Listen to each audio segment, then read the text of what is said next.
নমস্কার বন্ধুরা, কুকুর শিখা রান্নাঘরে সকলকে স্বাগত।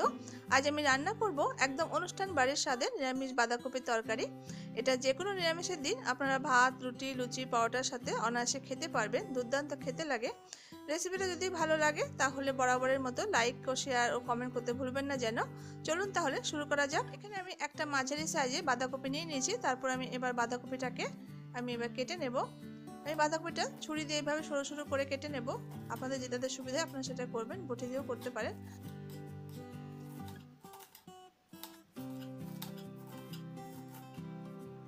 আমি বাঁধাকপিটা এরকম সরু সরু করে কেটে নিয়েছি।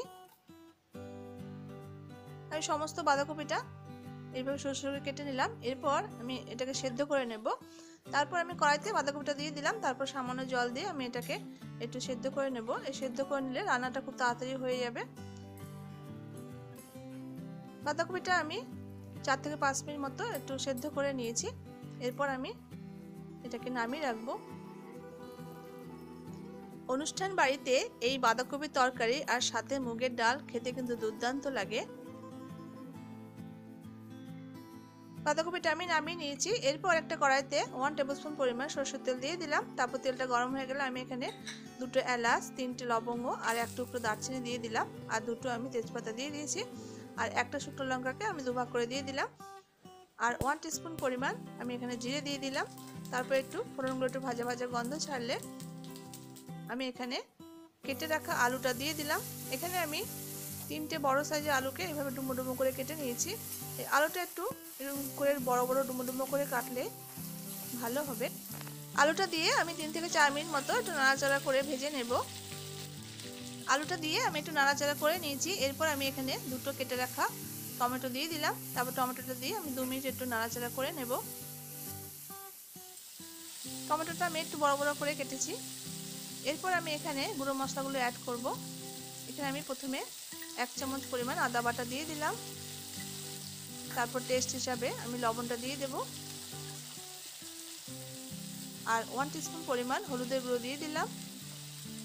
আর 1 টিস্পুন পরিমাণ জিরের গুঁড়ো আর 1 টিস্পুন পরিমাণ আমি ধনের গুঁড়ো দিয়ে দিলাম। আর সামান্য যাতে কালার হয় তার জন্য 1/2 টিস্পুন লাল লঙ্কার গুঁড়ো আর 1/2 টিস্পুন আমি কাশ্মীরি লঙ্কার গুঁড়ো দিয়ে দিলাম। এরপর মশলার সমেত আলুটাকে খুব ভালো করে নাড়াচাড়া করে আমি এটাকে কষিয়ে নেব 3 থেকে 4 মিনিট।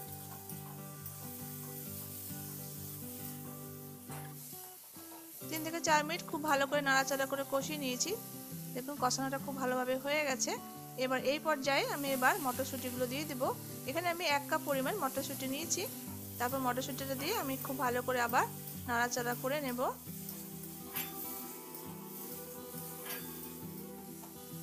মটরশুঁটি দিয়ে আমি 2 মিনিট নাড়াচাড়া করে নিয়েছি। আর মশলাটা খুব ভালোভাবে কষানোটা হয়ে গেছে। এরপর আমি এখানে ওই সেদ্ধ করে রাখা বাঁধাকপিটা দিয়ে দিলাম। এবার বাঁধাকপিটা দিয়ে আমি নাড়াচাড়া করে মিশিয়ে নেব আলুর সাথে।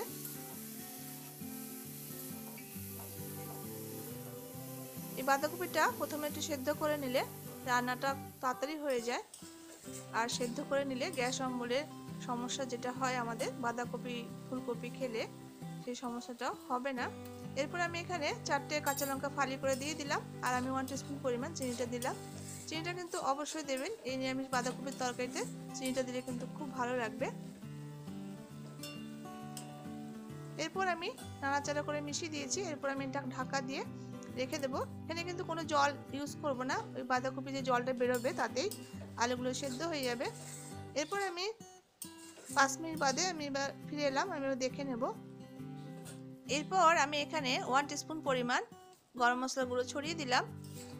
তারপর গরম মশলা দিয়ে আমি নাড়াচাড়া করে বাঁধাকপির সঙ্গে গরম মশলাটা একটু মিশিয়ে দেব। এরপর আমি আবার একটা ঢাকা দিয়ে 3 থেকে 4 মিনিট মতো রেখে দেব। তারপর 3 মিনিট বাদে আমি এবার ফিরে এলাম। এবার আমি দেখে নেব। দেখুন বাঁধাকপির মধ্যে যে জলটা ছিল সেটা শুকিয়ে গেছে। এবার আমি আলুটা চেক করে দেখে নেব সেদ্ধ হয়েছে কিনা। আলুটাও খুব ভালোভাবে সেদ্ধ হয়ে গেছে।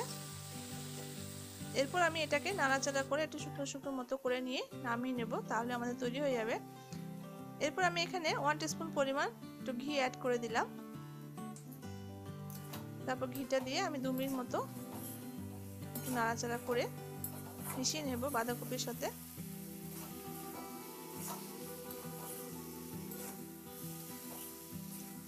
তৈরি হয়ে গেল আমার নিরামিষ বাঁধাকপির তরকারি অনুষ্ঠান বাড়ির স্বাদে। এবার আমি এটাকে নামিয়ে পরিবেশন করে নেব। অনুষ্ঠান বাড়ির স্টাইলে বাঁধাকপি তরকারি গরম ভাত, রুটি, লুচির সাথে সার্ভ করার জন্য একদম তৈরি। আশা করছি রেসিপিটি আপনাদের ভালো লাগবে। ভালো লাগলে এইভাবে রান্না করে ভাত, রুটি, লুচি, পরোটার সাথে খেয়ে দেখুন। আর আমাকে কমেন্টের মাধ্যমে জানাতে ভুলবেন না যে আপনাদের কাছে কেমন লাগলো। রেসিপিটা যদি ভালো লাগে তাহলে বরাবরের মতো লাইক করবেন, শেয়ার করবেন। আর আপনি যদি চ্যানেলটি নতুন দেখে থাকেন তাহলে ভালো লাগলে চ্যানেলটি সাবস্ক্রাইব করে পাশে থাকার অনুরোধ রইল। দেখা হচ্ছে পরবর্তী রেসিপির সাথে। ততক্ষণের জন্য সবাই ভালো থাকবেন, সুস্থ থাকবেন। ধন্যবাদ।